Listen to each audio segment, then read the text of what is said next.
Hello,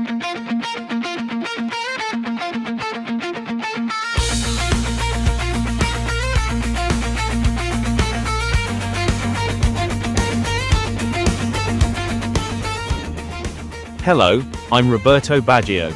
I was born on February 18, 1967, in Caldogno, a small town in northern Italy. Being born in a place with harsh winters was perhaps the first test of my challenging life. My father, Florindo, was a cycling enthusiast and supported our family by working as a locksmith. He was a football and cycling enthusiast and well known in our town. Our family was large, with many children. My mother, Matilda, dreamed of having a large family, and she achieved it. My mother was a very warm-hearted person. She loved me very much and was proud of me, but sometimes she would take my ball and old shoes away from me because I overdid it with football. I was the sixth of 8 children in our family. As a family of 8 children, 7 boys and 1 girl, I grew up in a small town, fueled by a love of football. We had a modest life. We didn't have many resources, but we had a happy and loving family environment. My parents worked to provide for the family, but they were quite happy.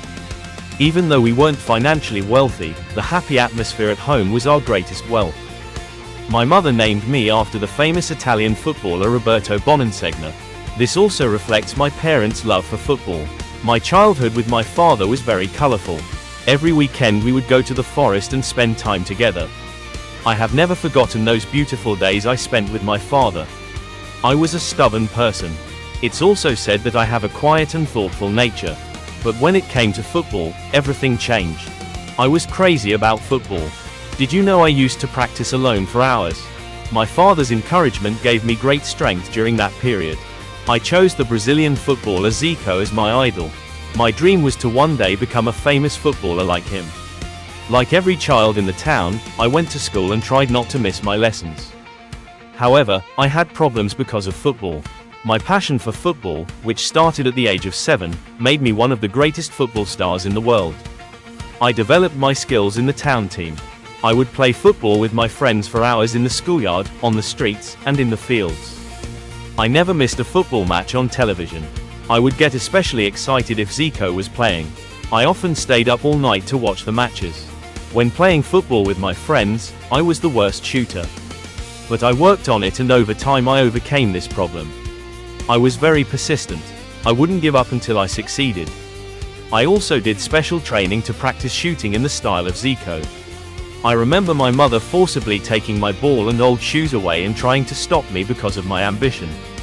But I would still secretly find my ball and shoes and go back to the field to play football. My coaches motivated me a lot by saying that my ball control was very good and that I had a strong game vision. My coaches, who said, "This child has a talent far beyond his years," further fueled my passion for football. From the age of 11, the successes I achieved in the matches I played, the goals I scored, began to be heard. Some football managers started following me, and I joined Vicenza at the age of 13. I was quickly noticed because I played football instinctively, had excellent technique, and could take both powerful and accurate shots. After Vicenza, I played for Fiorentina, Juventus, Milan, Bologna, Inter Milan, and Brescia Calcio. In my professional life, which began in 1983, I achieved many successes. By 2004, I had scored 220 goals in 490 league matches. I won Italian championships. I was part of the UEFA Cup winning team with Juventus.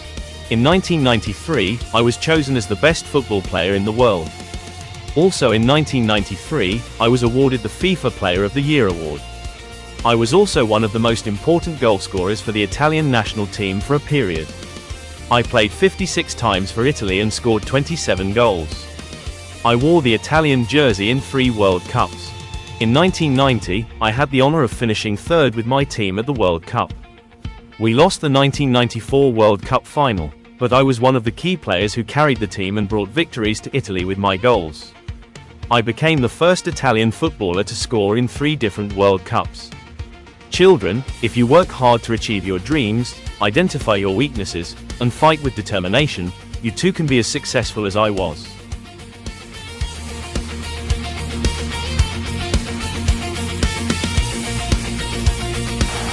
Grazie a tutti, Forza Italia!